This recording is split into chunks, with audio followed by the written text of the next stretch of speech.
over on the Cosmic Circus with Alex Perez. And there's several things in there that are really, really cool. However, bottom line is this. The hype for Doomsday is back.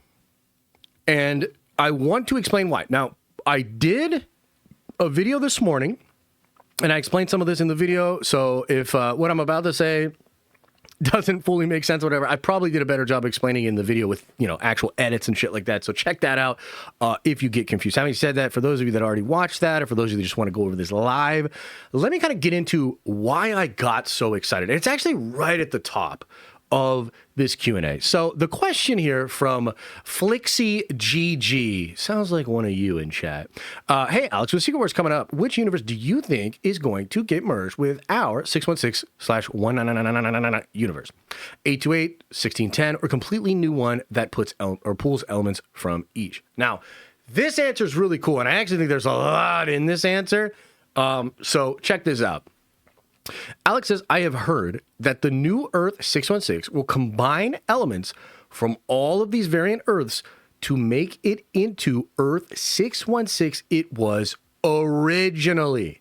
I know that last sentence may confuse you, so let me try to break it down. Back when Avengers 5 was still the Kang Dynasty, one of the big twists was how the Earth we have seen in these films and shows was not Earth 616. By the way, anybody, your boy's been talking about this. I've been talking about this, and I'm actually really glad that Alex is telling us. Yeah, because as Trev points out, we've been saying this for 3 to 4 years. It's a big rumor, big theory that's out there.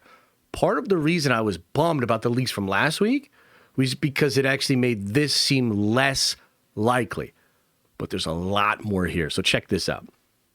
Back when Avengers was blah, blah, blah, blah, blah. Big twist, Earth, blah, blah, blah, blah, blah.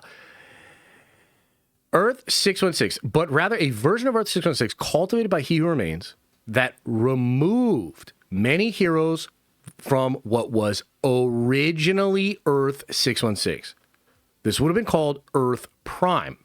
It's why Doctor Strange vaguely remembers the Fantastic Four as a band that charted in the 60s, instead of them being world-renowned astronauts who gained powers after a space exploration, or why Eric Lyncher never became Magneto, or why Charles Xavier was a simple college professor. Now, dude, we need to peel back the layers of that sentence because it is very telling, okay?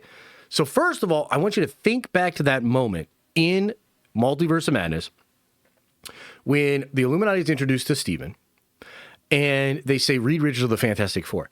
And Steven's response was, didn't you guys chart in the 60s? And it was played as kind of like an offbeat joke or whatever, right? Now, here's the thing. What kind of a memory does Stephen Strange have? Anybody? Anybody? Bueller?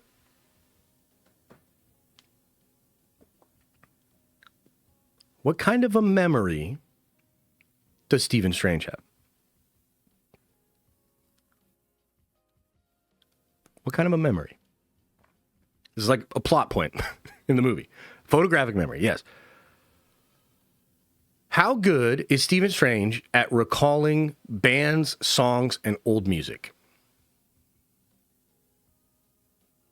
How good is Dr. Stephen Strange at recalling bands, tracks, and music? Yeah, he's flawless at it. This is explored in the first movie. Not only does he have a super intense knowledge of this, but he knows things that like other people don't know. Like there's that scene where he's like, it was actually released here, blah, blah, blah, and then they check it and he's right? So they do this whole thing in the first film to show you that he has a photographic memory and to show you that when it comes to music, this dude is fucking on it. Okay.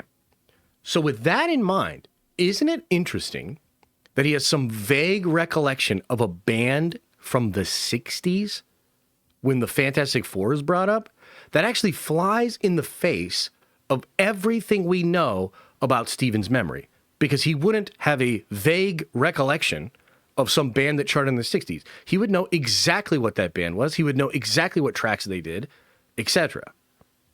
So even by that just popping up in that film, David got it, the memory wipe spell. So just let's keep going on this, okay?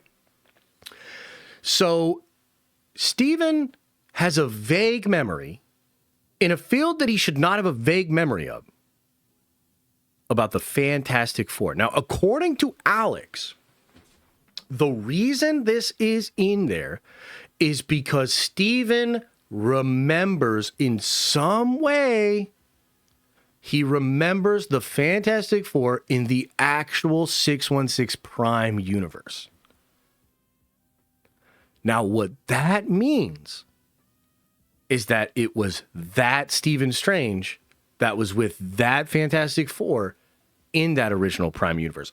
Either that or some of those memories and some of the aspects of that first Prime reality echo and mirror into the realities that were created after it. Now, that in and of itself is kind of interesting, and there's a lot more that can be said about that, but it's the next part of what Alex says here that's pretty fucking crazy, okay? Listen to this. Or why Eric Lyncher never became Magneto. Or why Charles Xavier was a simple college professor. Now, what that implies is that characters that had an original purpose in the Prime 616 universe, when those characters were removed and separated into individual timelines, because that's why we have an X-Men timeline, that's why we have Fantastic Four timelines, it would appear that Kang could not just eliminate these characters, which probably has to do with eternity. And so instead, he's able to remove the elements that had to be there and separate them into their own universes. This is why the Loom and the Sacred Timeline has multiple threads. Okay? So, what does it mean that Eric Lyncher, who becomes Magneto in the Prime universe, still potentially exists in 616, but never became Magneto? What does it mean that Charles Xavier probably exists in 616, but was just a simple college professor? Well, what that would imply is that some aspect of these characters, even as they were removed, persisted. They manifested. They existed in some way, likely because of eternity, but they existed in a different way. So, what if there's a Patrick Stewart, Charles Xavier in 616 right now that just never became a mutant? Right? What if there's an Eric Lyncher in the 616 right now that just never became Magneto? What if there's a Norman Osborn in 616 that just never became the Norman Osborn that we know from the comics? Interesting. Let's read on. The reset expected in Avengers Secret Wars would alter the course of the events and bring it into an Earth that has always been meant to be filled with Avengers, X-Men, and Fantastic Four. And we'd basically be in the middle of a timeline where everyone in the world thinks that this has always been the case since the beginning of time. Think of the episode in The Flash from season 6 that occurs after Crisis on Infinite Earths. And Cisco has a meltdown about the consequences of that episode, probably episode 10. That summarizes what Marvel Studios' plan for the main Earth post-Secret Wars would look like. Now, what's kind of wild about this is it seems like that's still the plan. Alex uses various language here, but some of the language he uses implies that it is actually still the case that this will be what the reset looks like. Because he's asked about what the reset actually is, and then he references things that he heard when Kang Dynasty was still Kang, while also kind of saying that it's still going to happen. So if this is still what it is, then there's something really weird and trippy going on in the MCU. Okay? And it's still very possible that this is something that will be explored in Doomsday. Okay, so let's go back to the leaks from last week. Okay? According to the leaks from last week, okay, Doom is going to see that the multiverse is collapsing. He is going to want to try to stop the incursions, to save the multiverse, and the way he's going to do that is by killing Steve Rogers. And potentially killing Steve Rogers before Steve Rogers leaves and goes into that timeline with Peggy and then starts creating the incursions and all of that sort of stuff. Now, that's a whole other thing, because it's like, how could he even do that? causal time travel. Maybe they eliminate eternity. Maybe the TVA uses it. Maybe when there's no other timelines, you just create the branch where Steve didn't stay with Peggy. Then you eliminate the 616 universe by pruning it. And then the new main sacred timeline is just a universe in which that never happened. And yet all the other universes can still persist, thereby keeping the Avengers alive and keeping Doctor Doom alive. Because here's the thing. If we're talking about causal time travel, there is technically a possibility that if Doom does this and just eliminates all of that shit, he will cease to exist. Okay? So maybe that's like part of why it's like all wonky and they need to like, you know, create a new multiverse where that never happened, this, that, second, and the third. Okay? But I think this also opens the door for a lot of interesting theories about Tony and Doom. Now, last week I was told by somebody that there's really no reason that Doctor Doom looks like Tony Stark. But if this is true from Alex Perez, then it is possible there's more to it. In fact, it is possible that that little joke they had in Deadpool where he thought he was Steve Rogers, but he ended up being Johnny Storm, and they were like, he really thought it was Steve. It's possible that that's going to end up becoming more than just a gag. And that it'll be explained that when Kang separated the timelines, the universe, the multiverse, eternity itself started doing little echoes, little mirrors, started taking things from what it knew to be true in the prime universe and manifesting them in an interesting way in alternate universes.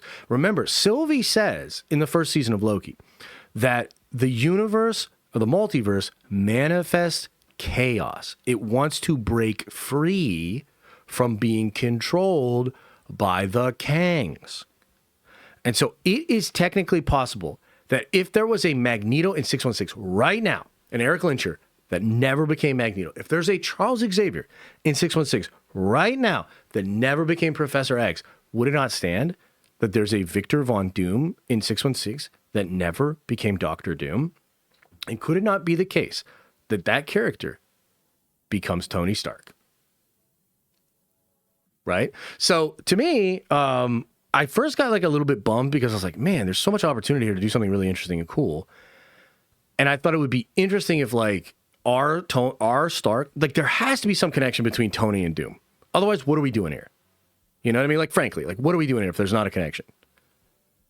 This could be a weird way for it to happen, where Doom could look into 616 and see somebody with his face that's not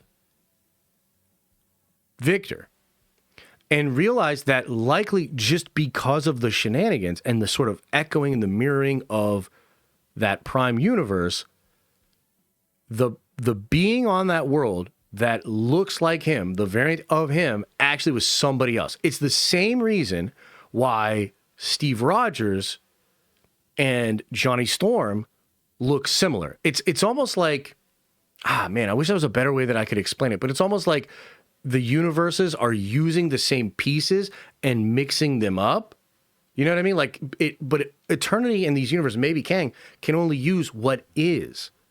They can only use what exists. And so therefore that can actually be the explanation for why Doom and Tony share the same face. Like, isn't that kind of crazy? And I just think the main thing that kind of restored hope for me, that got me actually excited again, was last week, man, I was like, bro, are we really just going to throw out all this cool shit? Like, Waldron did all this cool world building. They do all this cool world building here, there, this, that, second, and the third. And then we're just going to throw out the time travel mechanics, and Doom just wants to kill Steve Rogers? Bro, that sucks balls. That's lame as fuck. That doesn't utilize any of the shit that we had going on. This does, and I'm into it. I don't want to feel like I wasted my goddamn time for 5 years learning all this stuff, theory crafting, and etc. Right? Now, at the same time, Kaylin does bring up a good point. Love where your head is at, but how can they simplify this for the normies? Well, I mean, therein lies a big problem. I don't know exactly how you do it, but it is interesting that it has been done before.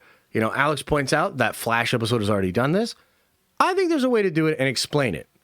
Now, part of what might be going on here is the main plot needs to be simple And that's why Doom is just going for Tony or going for Steve. And this will be like the main thing. So maybe the reason why Shine is talking about that is because that is the presented main arc.